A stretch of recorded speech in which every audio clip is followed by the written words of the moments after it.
Thank you both for being here. Albert, I'll start with you. Can you tell us about Between the Pipes and why you wanted to write this book? Well, on September 10th is the World Suicide Prevention Awareness Day. And this graphic novel really is about focusing on Indigenous youth and the right to play sports as, Two-Spirit or LGBTQI youth, and that it is, sports is a healthy way of living, but also with your mental health. So it really is about a young gay man who plays hockey, who comes out as a youth. Was there a reason why you chose hockey as the sport?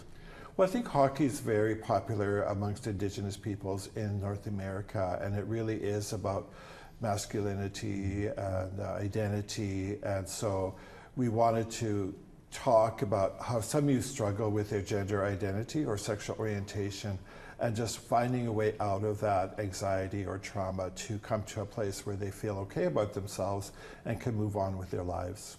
Elaine, this one's for you. A 2023 report by the Trevor Project on Mental Health and Well-Being of Indigenous 2S LGBTQ youth in the United States found that over half of those surveyed have seriously considered suicide, and nearly a quarter have attempted suicide. Elaine, can you share what you found during your research into suicide prevention for the community and how we can apply that to saving lives in the future?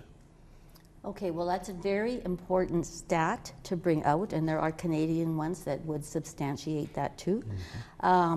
I think that people really need to know that and understand that it is a significant risk. What we heard from the research participants, it was a qualitative study with 9 people in it. Every person had either experienced suicidal ideation, perhaps a suicide attempt, and also knew other people who had gone through that. So it's a bona fide struggle. And I think one of the first things is awareness and facing the double stigma that Two-Spirit people actually endure. One is racism, being Indigenous, and the other is discrimination because they are a sexual minority. Yeah, no, those are important points to make. Albert, in this story, Chase finds strength and comfort in the encouragement from his Kokum elders and Two-Spirit mentors. What role can our adults play in supporting youth going through self-discovery and mental health challenges? Well, I think traditionally for Indigenous people, particularly parents, that the cultural norms were that we adapted to the reality of our child and not forced our child to be something they are not. So that's pre-contact history about traditions and life philosophies. So it's really in that vein that parents, if they have a child who comes out as transgender male or female, or gay or lesbian, that they adapt to that reality and they will learn from that child, about that particular gift they carry. And I do see it as a gift. It is sort of intentional from the spiritual world. So traditionally people did not, discriminate against other people that were created. And so that was a very strong belief prior to contact. Elaine, you spoke with members of the Indigenous 2S LGBTQ community to learn about real experiences, and they faced to help inform the book. What were some common issues you heard? Well, when I think about it, you could almost break it down into 2 streams. One was resurgence and hope.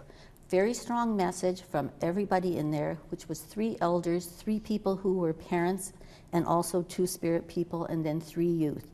The message was, there is hope. The other message is, there still is struggle. There's lots of struggle.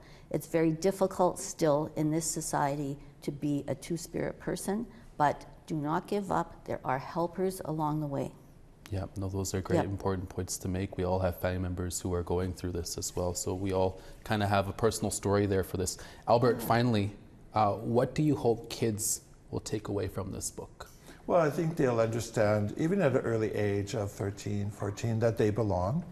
They have inalienable inherent rights, and also treaty rights, Métis rights, and Inuit rights, to be citizens of their communities. Like, it is the 21st century, so it is a rights-based approach, and that they should not experience discrimination or rejection or alienation or violence, gender-based violence, because of who they are.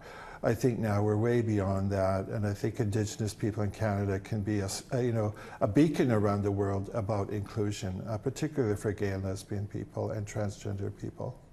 Finally, really quickly, where can people pick up this book?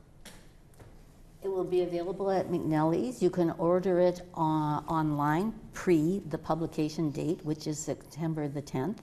And I just want to say the Winnipeg Suicide Prevention Network sponsored us with the research. So we have a strong link with suicide prevention. Life promotion. Yeah. No, it's always good to have good relations out there. We'll have to leave it there. Albert and Elaine, thank you so much for joining us today. Great to be here. Thank you. Thank you.